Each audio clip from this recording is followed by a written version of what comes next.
গরিব গরিব থেকে যায় এবং ধনী ব্যক্তি ধনী হয় কেন? একদিন এক বিজনেসম্যান তার চকচকে গাড়িতে বসে বুট স্যুট পরে এক সাধারণ গ্রামে পৌঁছায়। ওই ধনী ব্যক্তির চকচকে গাড়ি এবং সাজ পোশাক দেখে গ্রামের সবাই তার দিকে তাকিয়ে থাকে। তখন ব্যবসায়ী গাড়ি থেকে নেমে এবং সবাইকে বলে যে আমার এই পাহাড় থেকে ভালো ভালো পাথর চাই এবং ওই পাথরের মধ্যে অলৌকিক ক্ষমতা আছে, যার জন্য শহরের ধনী ব্যক্তিরা অনেক টাকা দেয় আমায়। তো তোমরা যদি আমায় পাথর এনে দাও তাহলে আমি তোমাদেরকে প্রত্যেকটা পাথরের পেছনে 5,000 টাকা করে দেবো।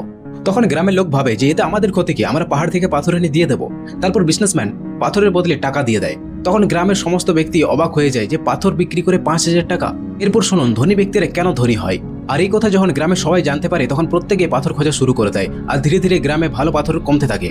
আর সেই তখন বিজনেসম্যান পাথরের দাম বাড়িয়ে 5,000 টাকার থেকে 20,000 টাকা করে দেয়। ওই গ্রামে অনেকে ধনী হয়ে যাওয়ায় কিছু লোক সহ্য করতে পারছিল না সেটা, এবং ওই গ্রামে ধীরে ধীরে পাথর কমতে থাকে। অবশেষে পাথর শেষ হয়ে যায়। তখন ওই বিজনেসম্যান পরের দিন পাথরের দাম বাড়িয়ে দেয় 50,000 টাকা। আর যখন 50,000 টাকা দাম বাড়িয়ে দেয় তখন প্রত্যেকের কাছে আর কোনো পাথর ছিল না। যখন গ্রামে সম্পূর্ণভাবে ভালো পাথর শেষ হয়ে যায় তখন ওই বিজনেসম্যান তার পার্টনার সে রাত্রে এসে আগের দিনের পাথরগুলোই 30,000 টাকা দামে বিক্রি করতে থাকে। তখন গ্রামের লোক ভাবে যে এর কাছ থেকে 30,000 টাকা কিনে নি, পরের দিন সকালে ওই বিজনেসম্যানকে 50,000 টাকা বিক্রি করে দেবো 20,000 টাকা লাভে।